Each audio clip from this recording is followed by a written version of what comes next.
makanya aku bilang, ih. Hei, jangan.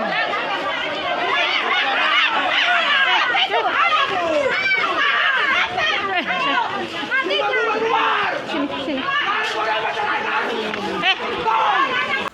Malam ini kami akan membahas sebuah peristiwa yang terjadi di Desa Kampung Yaman, Kecamatan Naik Natas, Kabupaten Labuhan Batu Utara, di mana sempat ada viral mengenai salah satu calon kepala desa yang dianggap cacat hukum.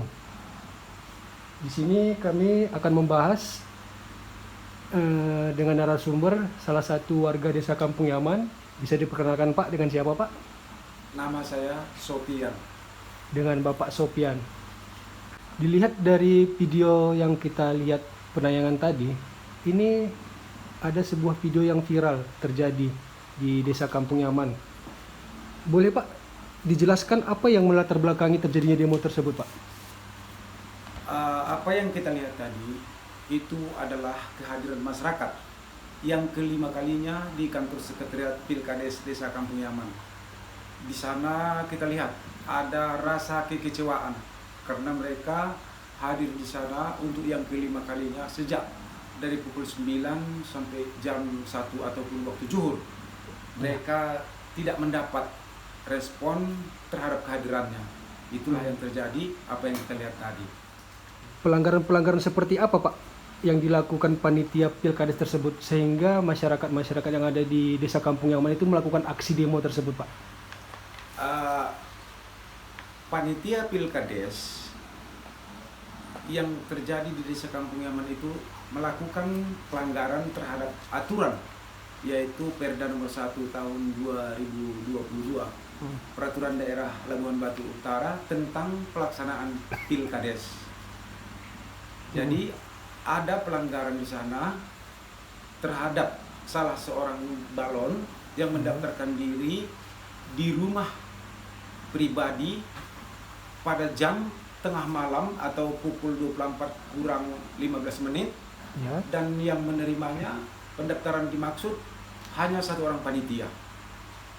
Itu salah satu pelanggaran yang disampaikan oleh masyarakat kepada panitia untuk tidak diloloskannya salah satu pendaftar menjadi calon di Desa Kampung Yaman.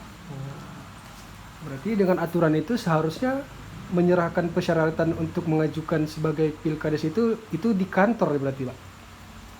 Di dalam Perda sudah diatur Peraturan Daerah nomor 1 tahun 2002 tentang pelaksanaan Pilkades. Di sana disebutkan pada pasal 29 ayat 1.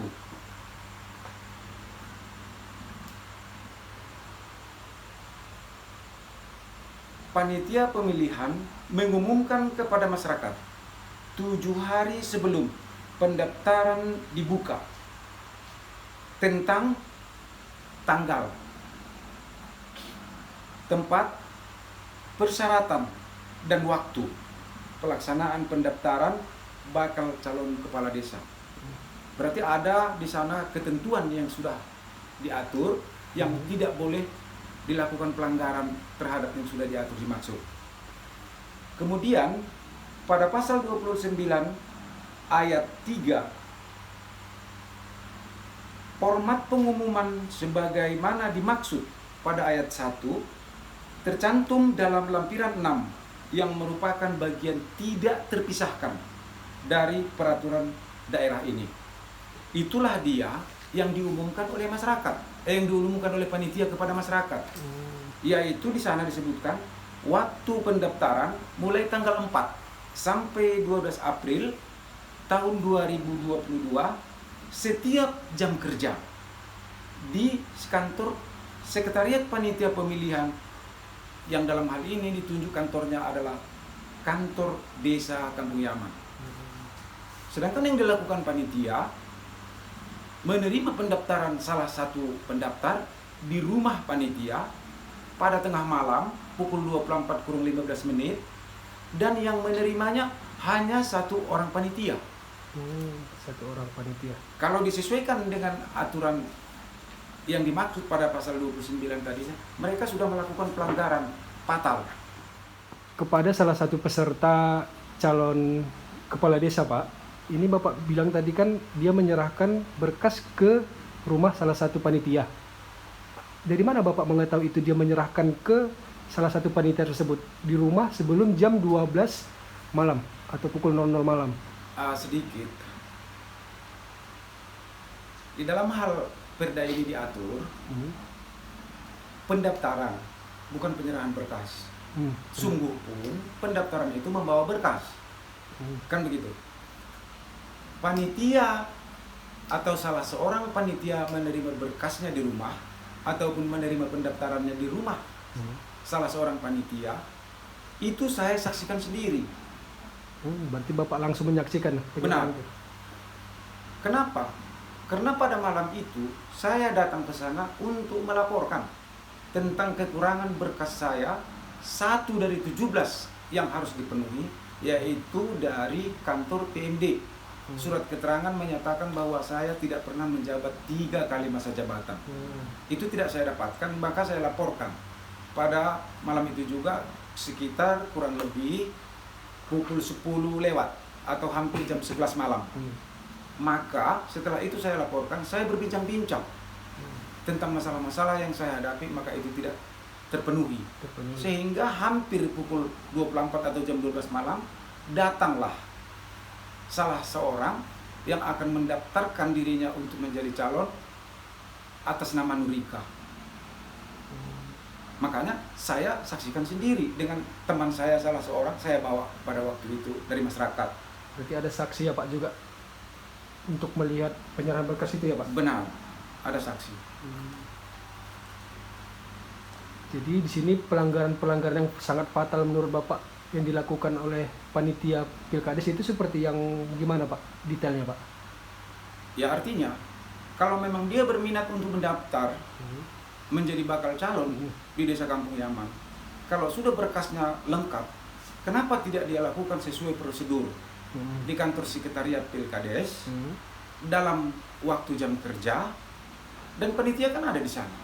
Kenapa mesti dia terima itu tinggal 15 menit lagi waktu pada malam hari akan habis tutup pendaftaran, sudah di luar jam kerja, sudah di luar kantor sekretariat yang sudah ditentukan, dan panitia yang menerimanya di sana hanya 1 orang. Kalau kita lihat daripada pasal-pasal itu tadi, itu sudah melakukan pelanggaran.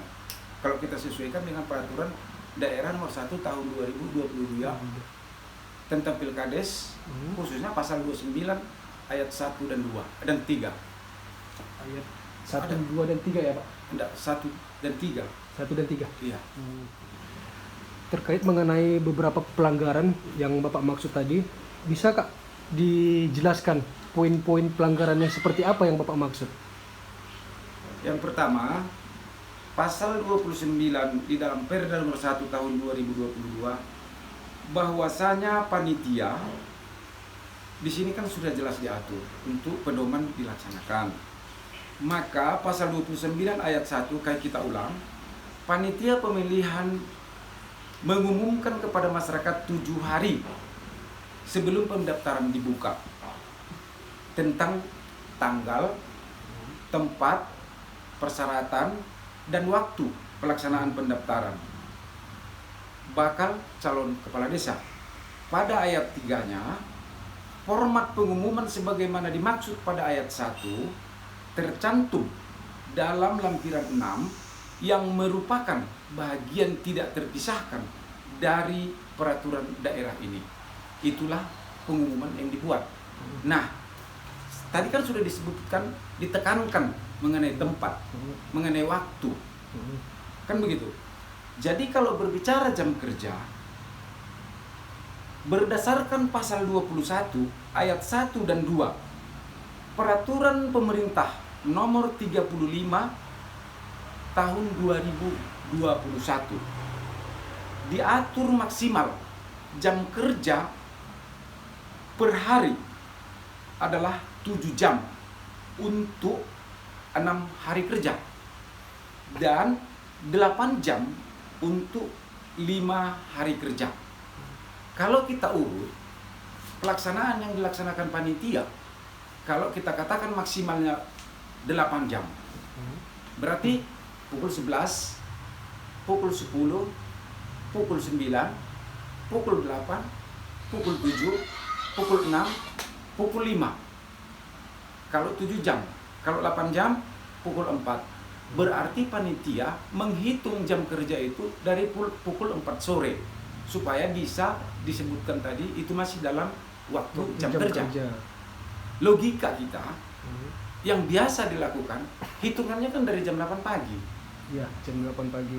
Bukan dari jam 4 sore. Ya. Nah, kalau mereka menghitung itu dari jam 00 ke jam 00, berarti perda di sini sudah ada kejanggalannya. Di dalam perda setiap jam kerja. Kalaulah memang jam 00 ke jam 00, cukup disebutkan dari tanggal 4 April sampai 12 April. Tidak mesti dibuat setiap jam kerja. Berarti ada penekanan terhadap jam kerja. Kemudian di tempat yang dimaksud itu tadi, itulah kantor sekretariat yang dimuat di dalam perda yang dibuat oleh panitia, mengisi daripada menyesuaikan. Di sana mereka mengatakan panitia Pilkades, tempat yang dimaksud adalah kantor sekretariat Pilkades, yaitu kantor desa di Desa Kampung Yaman. Tetapi mereka melaksanakannya di rumah. Kan sudah sangat-sangat jauh. Dan tidak masuk diterima logika kita. Kantor dengan rumah pribadi itu sudah sangat jauh. Dan rumah itu tadinya dengan kantor sangat jauh berbeda. Jauh tempatnya, jaraknya. Dan kemudian di dalam pelaksanaannya, panitia itu kan terdiri daripada 5. Di dalam pasal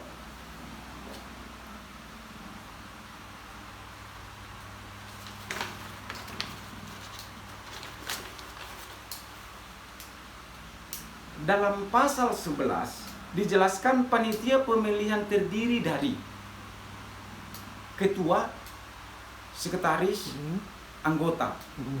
Untuk di Desa Kampung Yaman, panitia ada 5. Kalau satu dari panitia melaksanakan di luar jam kerja, di luar tempat yang sudah ditentukan, sendiri satu orang dia untuk menerima pendaftaran itu tadi, apakah masih untuk dapat dikatakan mewakili daripada kepanitiaan? Itu kan bertindak atas pribadi, bukan lagi atas nama panitia. Sementara pendaftaran itu adalah sangat-sangat menentukan terhadap orang yang mendaftar untuk menjadi calon. Kenapa? Kalau itu dilaksanakan sesuai aturan, maka akan terlihat di sana keabsahannya. Yang pertama, panitia terdiri dari 5. Di dalam hal ini panitia kan tidak disebut kepala, tetapi dia disebut ketua. Berarti kalau 5, supaya quorum ada 3. Andaikan saja itu diambil dari quorum.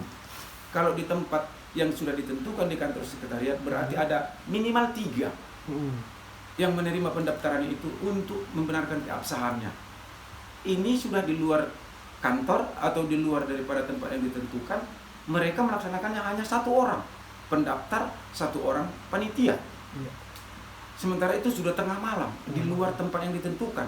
Apakah masih bisa 1 orang itu membawa atas nama panitia? Bukan kepala, tetapi ketua di dalam kepanitiaan. Kalau kepala boleh mengambil inisiatif, tapi kalau ketua kan tidak. Berbeda kepala dengan ketua. Ini ketua panitia, bukan kepala panitia.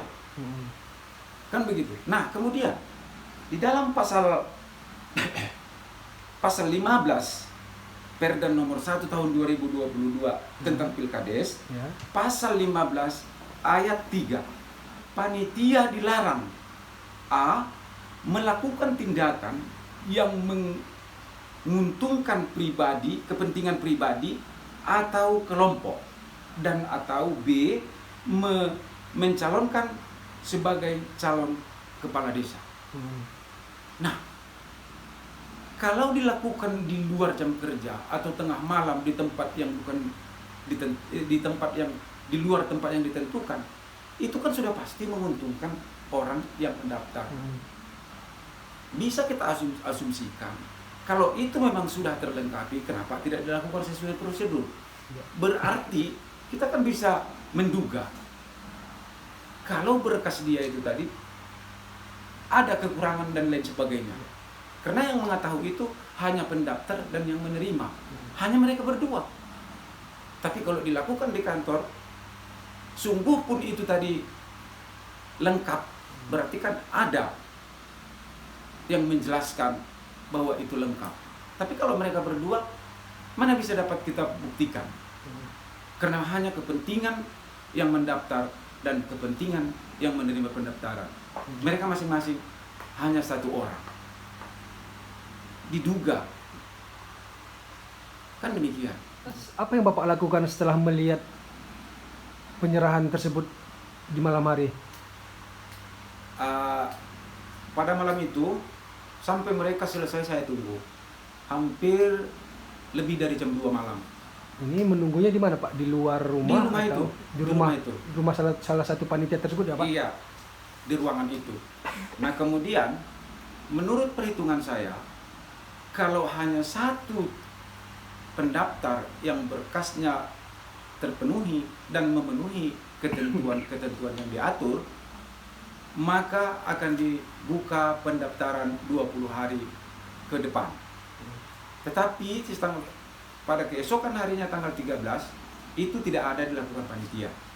Pada tanggal 14 kami datang sebanyak 8 orang bersama dengan masyarakat menyampaikan kepada panitia kenapa tidak dibuka perpanjangan.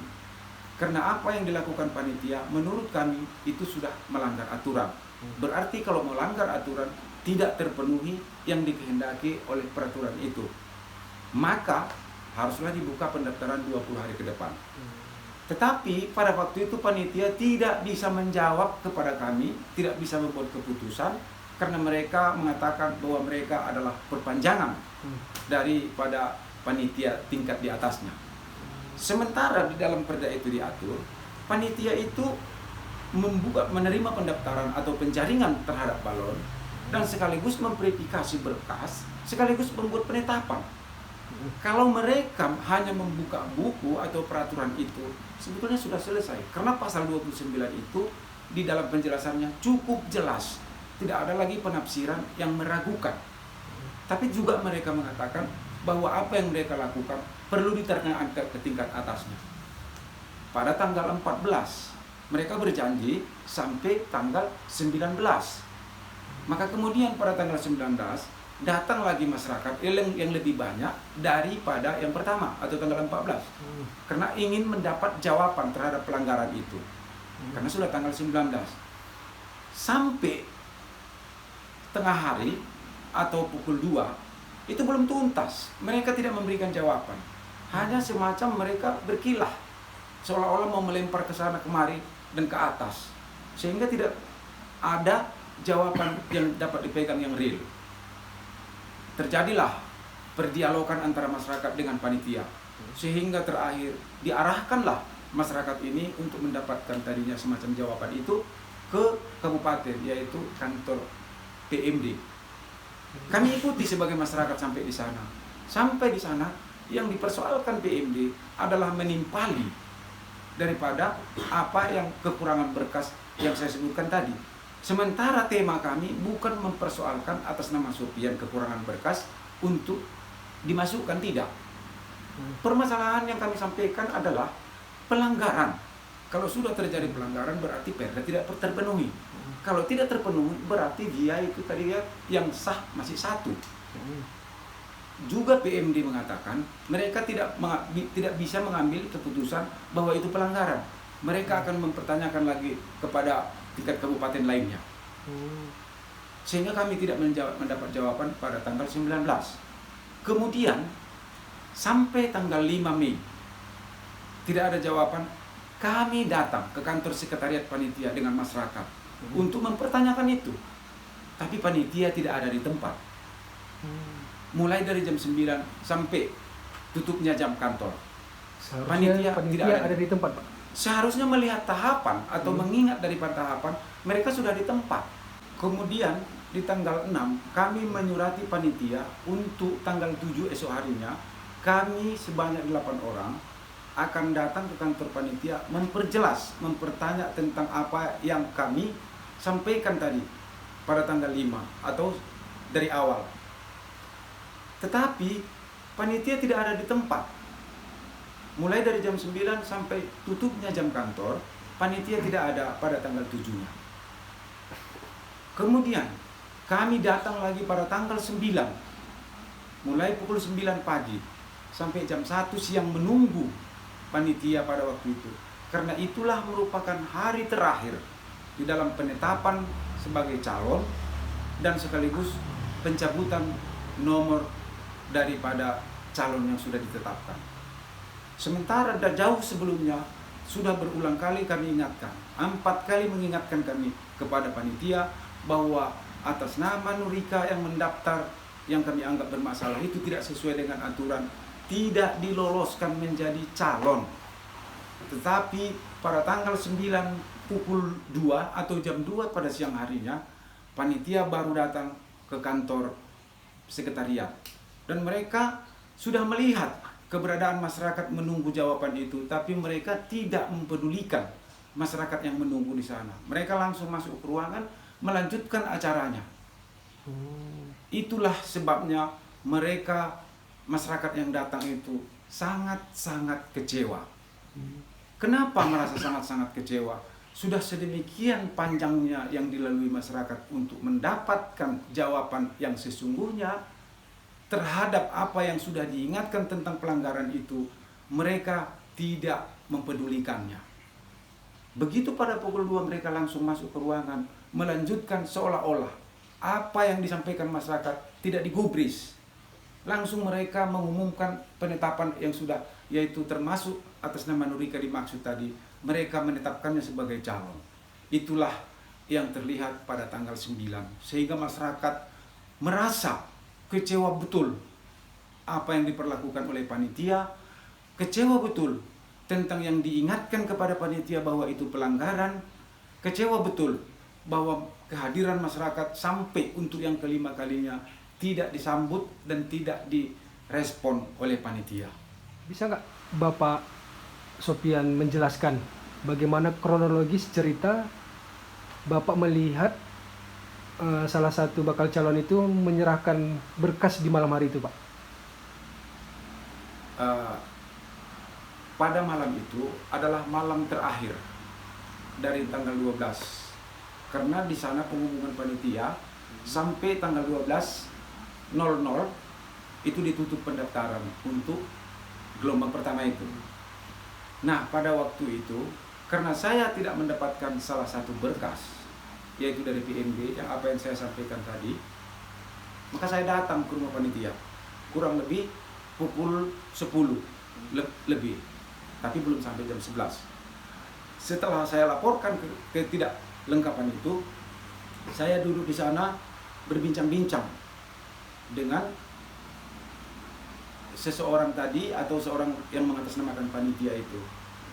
Kemudian tinggal 15 menit untuk jam 00, maka datanglah atas nama Nurika mendaftarkan diri sebagai bakal calon. Nah, itulah yang kita maksudkan tadi sebagai pelanggaran. Ini dari masalah-masalah yang sudah Bapak jelaskan tadi. Jadi apa kesimpulan yang Bapak dapatkan dari peristiwa yang Bapak anggap itu ada pelanggaran hukum mengenai salah satu calon pemilihan kepala desa tersebut, Pak? Pada kesimpulannya, di desa Kampung Yaman ada 3 pendaftar. Atas nama Sopian mendaftar tanggal 11 di kantor sekretariat pukul 14.30. Tetapi sampai ditutupnya pendaftaran, atas nama Sopian tidak bisa melengkapi dari 17 persyaratan yang ditentukan, yaitu tadi surat keterangan tidak pernah menjabat 3 kali masa jabatan kepala desa yang dikeluarkan oleh PMD, itu tidak terpenuhi. Berarti apa yang dikehendaki oleh Perda ataupun peraturan yang harus dipedomani tidak dapat dipenuhi. Berarti dia gagal. Pada tanggal 12-nya atas nama incumbent mendaftarkan diri sesuai dengan aturan, tempat dan waktu, berkasnya juga lengkap. Kemudian pada malam harinya, inilah yang bermasalah, mendaftar atas nama Nurika di tengah malam jam 12 kurang atau pukul 24 kurang 15 menit di rumah panitia, salah seorang panitia, dan yang menerimanya hanya satu orang dari panitia. Inilah yang kami anggap pelanggaran. Di luar tempat yang ditentukan, di luar jam kerja, dan panitia hanya satu orang.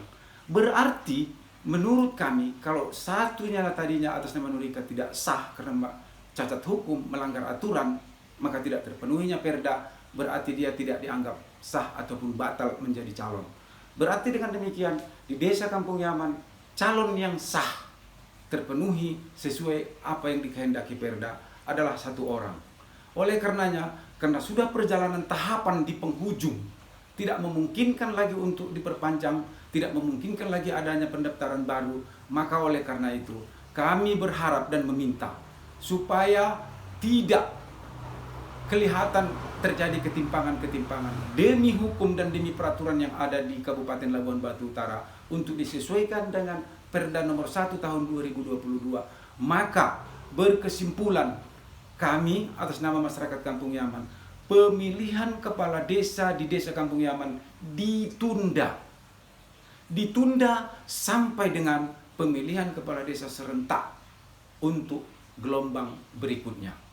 Itu yang menjadi kesimpulan dari kami masyarakat Desa Kampung Yaman.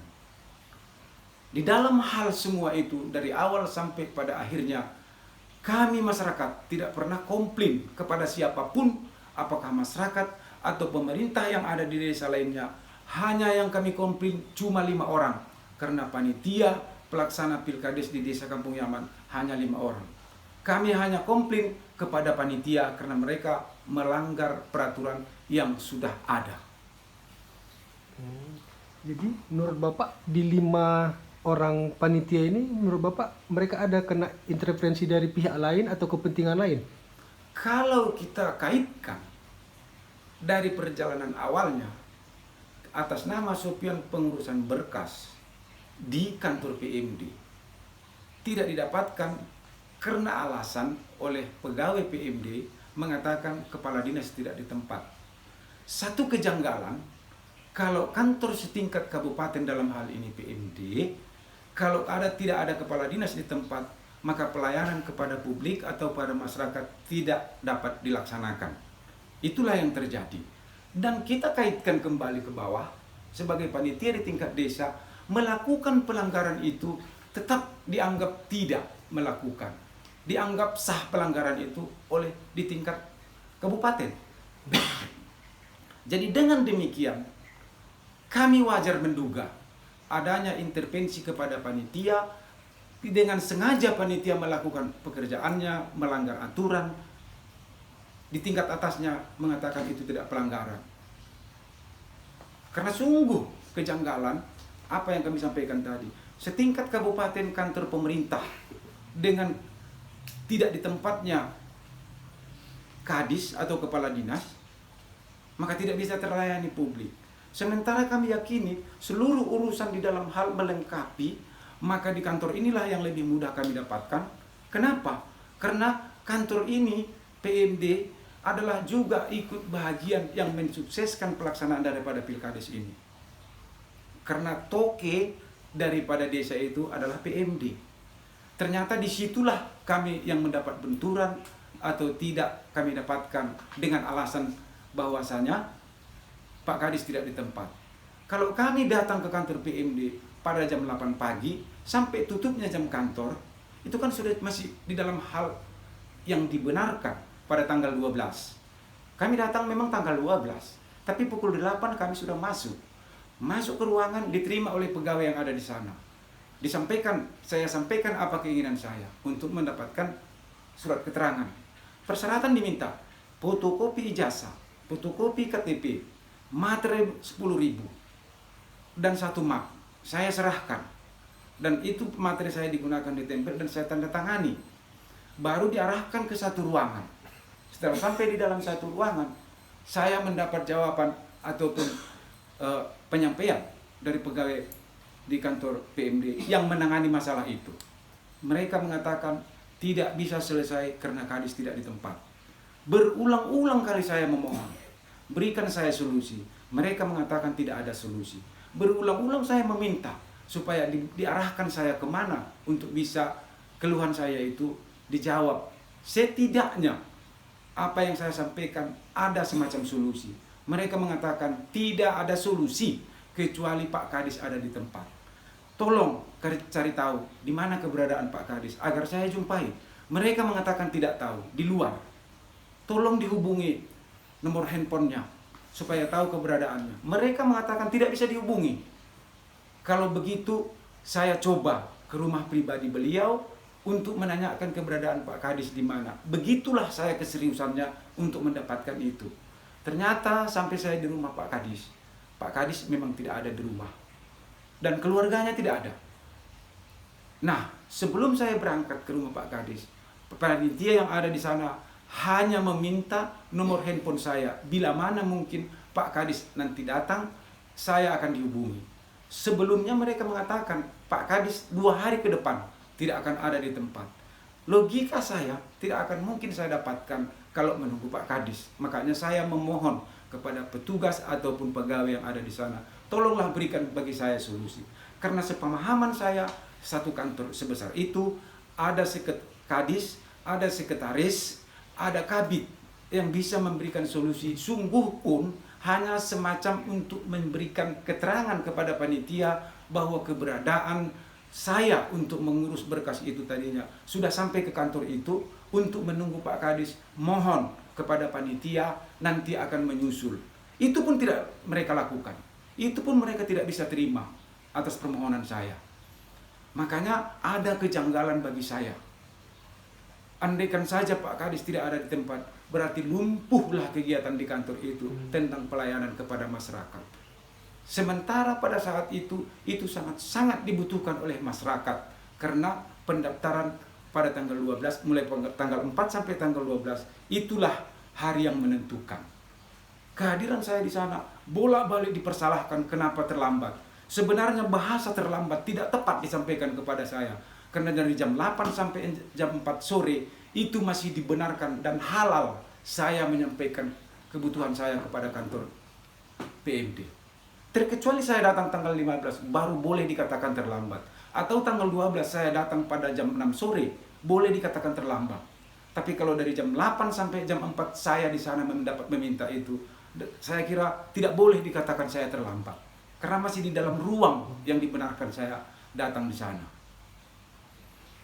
Itulah menyebabkan ada asumsi, dugaan, seperti sinkron di atas saya dicekal, di bawah dilakukan pelanggaran dan tidak ditanggapi. Sungguh pun itu sudah kita ingatkan kepada panitia, kita sampaikan kepada panitia bahwa itu pelanggaran, jangan sampai diloloskan bagi pendaftar yang tidak di dalam aturan.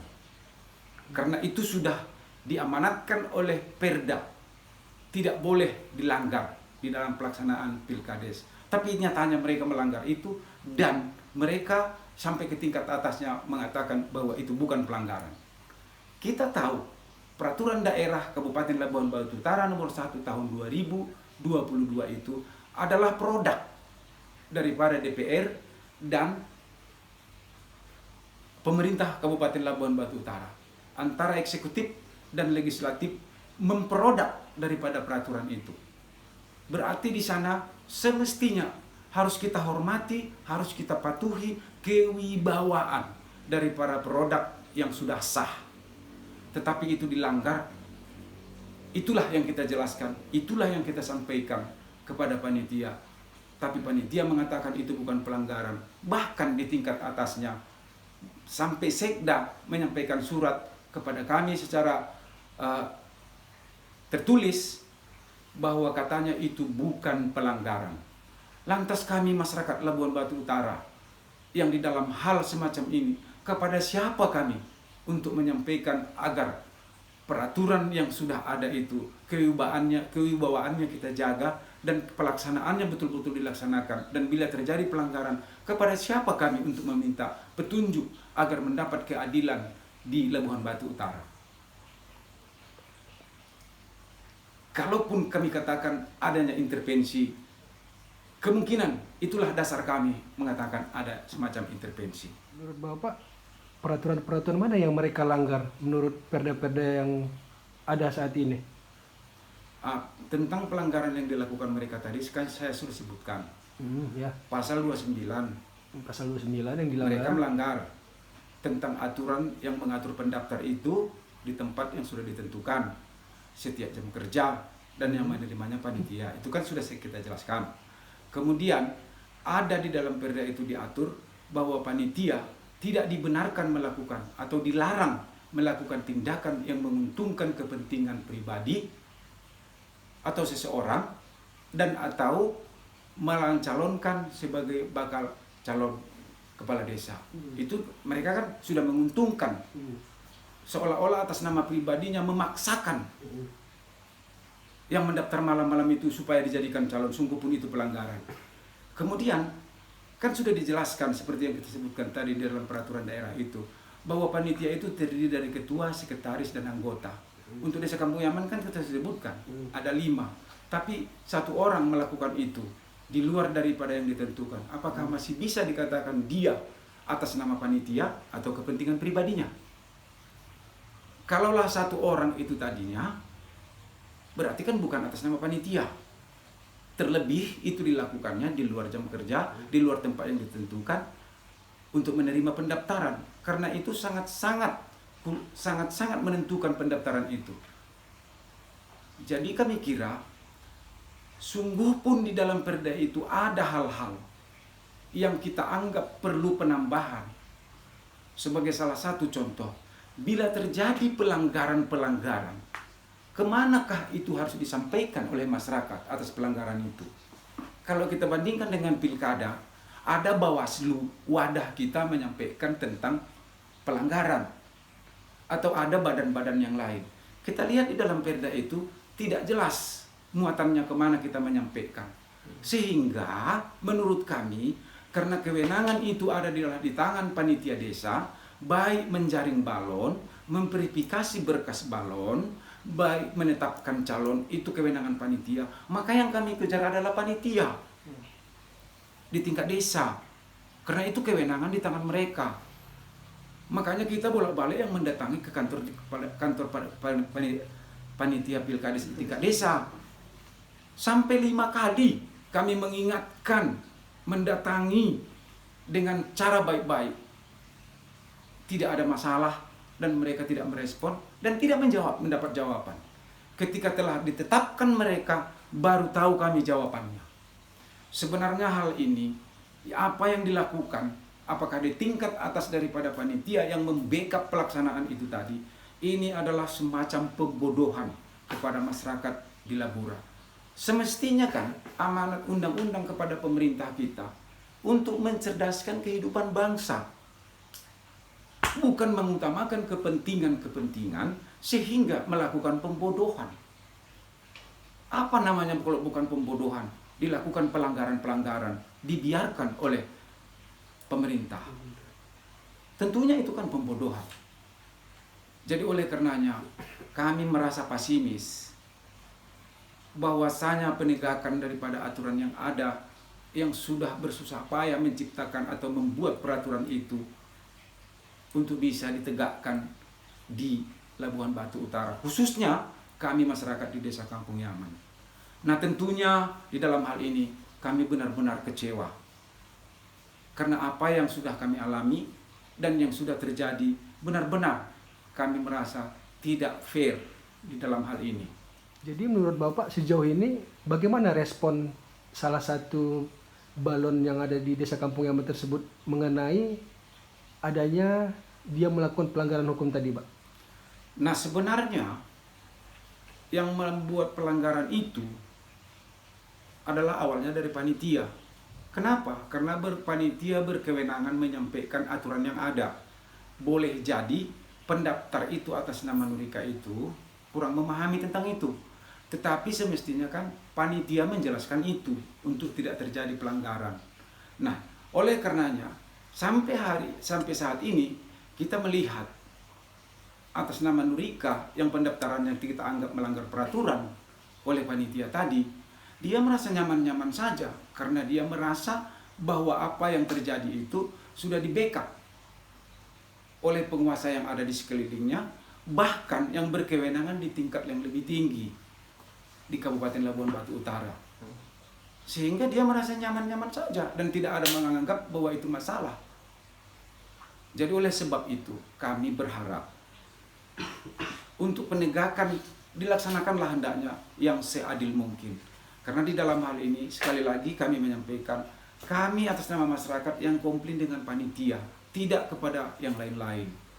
Jadi oleh karenanya kami tidak mengkomplain siapa saja yang mau menjadi mencalon, siapa saja orangnya, apakah petahana, anaknya, istrinya, dan keluarganya. Tidak problem bagi kami, sepanjang itu dilakukan secara aturan yang sudah sah, aturan yang resmi untuk dipedomani.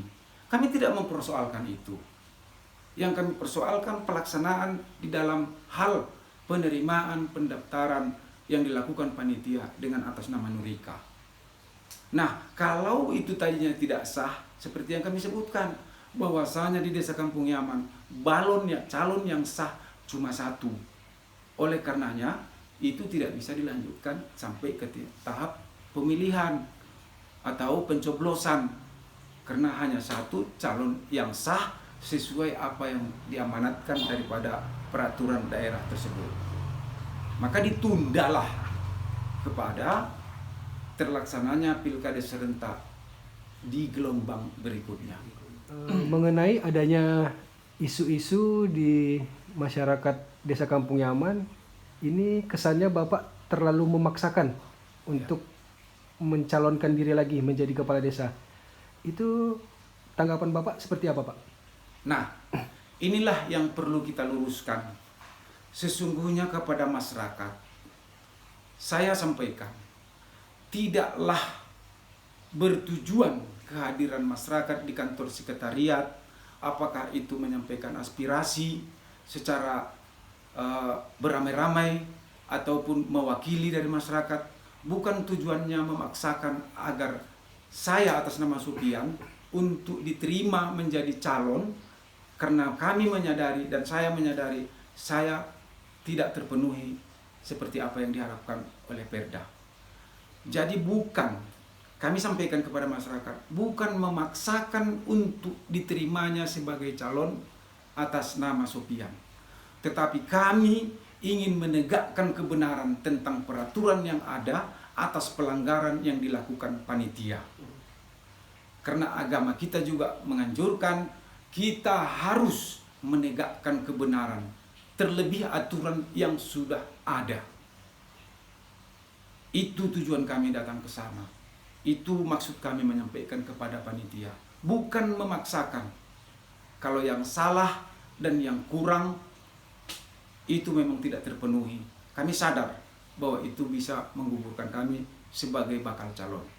Jadi oleh sebab itu, kepada masyarakat kami mohon, apa yang menjadi tujuan kami ke sana, mendatangi panitia sampai 5 kali, bukan memaksakan untuk diterimanya atas nama Sopian menjadi calon. Tidak.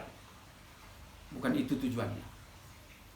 Dan sejauh ini sudah sampai sejauh mana Bapak melihat untuk tahapan-tahapan di Pilkades di Desa Kampung Yaman tersebut, Pak?